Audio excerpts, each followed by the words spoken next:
તારીખ 8/6/2025ના રોજ crime branch ખાતે ફરિયાદીશ્રી દ્વારા ફરિયાદ આપવામાં આવેલ કે તેમને એક દંપતી દ્વારા અમદાવાદ મ્યુનિસિપલ કોર્પોરેશનમાં વિવિધ હોદ્દાઓ પર નોકરી આપવાનું બહાનું કરી તેમની સાથે કુલ 21 લાખ રૂપિયાની છેતરપિંડી કરવામાં આવેલ છે. જે ફરિયાદદારે PSI VR ગોહિલ નામના ગુનાની તપાસ સંભાળેલ હતી.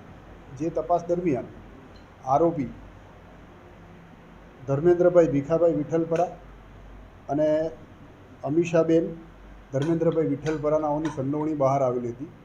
જેઓ ગુનો દાખલ થયા ત્યારથી આજ દિન સુધી નાસ્તા ફરતા હતા, જેમની બગોદરા ખાતેથી લાવીને અત્રે પૂછપરછ કરીને સદર ગુનાના કામે અટકાયત કરવામાં આવેલી છે. આરોપીની પૂછપરછમાં એવું જાણવા મળેલ છે કે આરોપી ધર્મેન્દ્રભાઈ દ્વારા પોતાના મોબાઈલમાં લેટરપેડ નામની એક એપ્લિકેશન બનાવવામાં આવેલી હતી. જે એપ્લિકેશનના માધ્યમથી તેઓ અમદાવાદ મ્યુનિસિપલ કોર્પોરેશનના બોગસ લેટરપેડ પર આ રીતેના જે ફરિયાદી જેવા ભોગ બનનાર છે, જે નોકરી વાંછુક લોકો છે, તેમને ખોટા લેટરપેડ બનાવી હિમાંશુ શુક્લા નામના હોદ્દાથી લેટરપેડ ઇસ્યુ કરતા હતા. અને જેમ જેમ ભોગ બનનારના પૈસા આવે એ પ્રમાણે જેટલા ભોગ બનનાર હોય એમને પોતાના QR કોડથી પગાર પણ ચૂકવતા હતા. અને ખોટી રીતે નોકરી લાગી ગયેલ છે એ બાબતના પ્રમાણપત્રો આપીને ક્યાંક ક્યાંક ફિલ્ડમાં નોકરી પણ કરાવેલ હોય એવું અત્યાર સુધીની તપાસ દરમિયાન ધ્યાનમાં આવેલું છે. બંને આરોપી પાસેથી અત્યારે બોગસ રબર સ્ટેમ્પ, આવા નોકરી વાંછુક યુવતીઓ પાસે ભરાવવામાં આવતા ફોર્મની નકલો, તદુપરાંત અન્ય કેટલાક દસ્તાવેજો તથા આરોપીના ID પુરાવા અને મોબાઈલ ફોન કબજે કરવામાં આવેલા છે.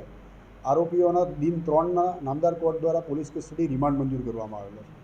સદર ગુનાના કામે અત્યાર સુધી પોલીસ તપાસ દરમિયાન કુલ 12 ભોગ બનનાર પોલીસ તપાસમાં સામે આવેલી છે અને છેતરપિંડીની રકમ 82 લાખ ઉપરાંતની છે. છેલ્લા 3 વર્ષથી મુખ્ય રોલ ધર્મેન્દ્રભાઈનો હતો. એ પોતાની ઓળખ હિમાંશુ શુક્લા તરીકે આપતા હતા ફોન ઉપર, અને જે બી નોકરી વાંછુક લોકો હોય એમનો સંપર્ક જે રીતે અત્રે ગુનાના ફરિયાદી છે એમનો સંપર્ક એમના ભાઈના દ્વારા સામાજિક પ્રસંગે થયેલો હતો.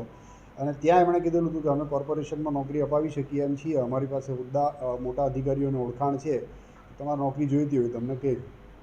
અમારો મીડિયાના માધ્યમથી તમામ યુવાનોને એક મેસેજ એવો છે કે ગવર્મેન્ટની કોઈપણ એજન્સી દ્વારા ભરતી પ્રક્રિયા હાથ ધરવામાં આવે તો એની જાહેરાત કરવામાં આવતી હોય છે ગવર્મેન્ટ ઓફિશિયલ સાઇટ પર, ન્યૂઝપેપર દ્વારા. તો આ પ્રકારે કોઈપણ જે વ્યક્તિ માધ્યમ બનીને આપના હસ્તક આવતા હોય એવા વ્યક્તિથી દૂર રહેવું, અને જે ગવર્મેન્ટની ઓફિશિયલ વેબસાઇટ છે એના પર જઈને અથવા તો ગવર્મેન્ટની જે કચેરી સંલગ્ન કચેરીની જાહેરાત હોય ત્યાં જઈને આ બાબતે ઇન્ક્વાયરી કરી અને ત્યારબાદ જ ભરતીમાં એપ્લાય કરવા વિનંતી છે. જો તમે આ વિડીયો ફેસબુક પર જોઈ રહ્યા છો તો લાઈક અને ફોલો કરો, અને YouTube પર જોઈ રહ્યા છો તો અમારી ચેનલને સબસ્ક્રાઇબ કરો.